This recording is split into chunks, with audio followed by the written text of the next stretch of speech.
Hi guys, Luke here and welcome to another FIFA 21 player review, and today guys I'm going to be reviewing the 86 rated Flashback Sbc Laurent Koscielny. His card does look pretty decent. I was able to complete him for absolutely free just by using stuff that I did have in the club. According to Footbin, he's coming in at around about 100,000 coins on both consoles. Which I'll talk about whether I think it's good value for money towards the end of this video. But 3 games, both of them 0 goals scored as well as 0 assists. He does also have 2-star skills as well as 3-star weak foot. Moving along into his in-game stats, his main stats will be his 85 reactions, his 85 short passing as well as his 88 interceptions, and finally his 87 stand tackle. I did have the anchor cams that applied, so I'm getting into his player traits. I believe he's got 3 different player traits, and indeed he does, that being the injury prone, leadership, and power header trait. Okay, this has got nothing to do with the card, but is it just me? I'm not a massive fan of the flashback card design this year. I'm just saying, it looks a bit... I don't know. I mean, they've obviously put a little bit of time into it, but I thought that last year's one... I wasn't even too keen on last year's one. The one back in FIFA 19, I think, like the kind of bronzy gold type of design, I thought was the best one. I'm just not a massive fan of this card design, but anyway, that shouldn't really put you off doing the SBC too much. Laurent Koscielny getting this Flashback SBC card. So it's about 100,000 coins to complete him, and I thought he was solid. He didn't do anything wrong for me. I did struggle though in the matches, to be fair, but I think that was because of the fact that using 2 centre-backs that I haven't used at all at the same time, so I was also reviewing the baby Coman at the same time with the base Coman.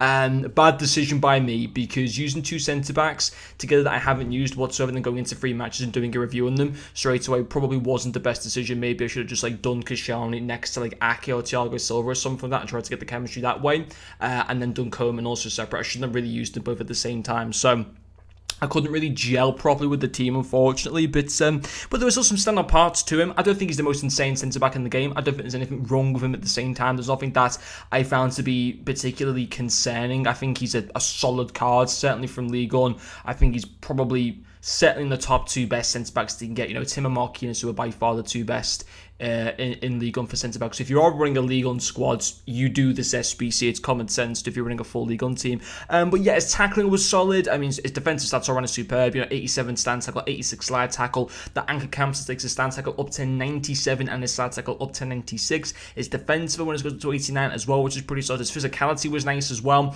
Again, the anchor camps gives a nice big boost to the defensive stats. His aggression goes up to 95. His strength goes from 82 to 92. He's got 6'1" height at the same time, so he does offer a decent presence on the pitch, and he can very much use his strength to retain possession, bully players off the ball. He can more than do that, absolutely. His passing, again, sound very good there. 85 short passing, 81 long passing, which is good because I think it's very important this year, judging from the first few weeks of playing the game. You ideally need to have centre-backs that are going to be able to play out the back pretty well, just because of all the high pressing that opposition teams will do against you and how easy it is to sort of high press this year. It's always good to have someone who's composed on the ball, someone that can make those passes and stuff like that, and he can 100% do that. I think there's even 2 highlights that actually show him making a pass to Carrasco, and Carrasco, unfortunately, none of the chances led to a goal, but they led to opportunities. It led to attack. So on the whole, I thought he was very good. Is he better than likes of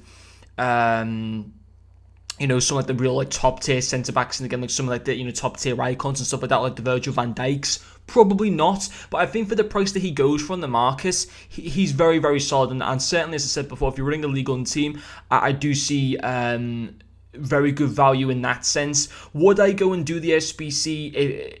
So for example, if you're to do this SBC, I wouldn't change your whole team just to fit in Koscielny. I would only do this Koscielny SBC if he already fits into your team in some shape or form. I wouldn't change your whole team just to get him into the team, because he's not like a massive game changer. Yes, he'll do you a good job, but he's not going to completely evolve your team into the best defensive or whatever in the world. He's not going to do that, and I think we should be realistic about that. But on the whole, once again, if you've got a French team, Ligue 1 team, I do see very good value for money in actually doing him, because yes, you got Marquinhos at the same time, but it might be a while before another good Ligue 1 centre back comes around. So on the whole, I think he's good. I think he's a lot better value for money than what the Witsel SBC was, in my personal opinion. I will also, guys, have the Coman review probably tomorrow on the channel, and then maybe a Team of the Week review as well. But anyway, guys, hopefully you have enjoyed watching this video, and I'll see you guys later.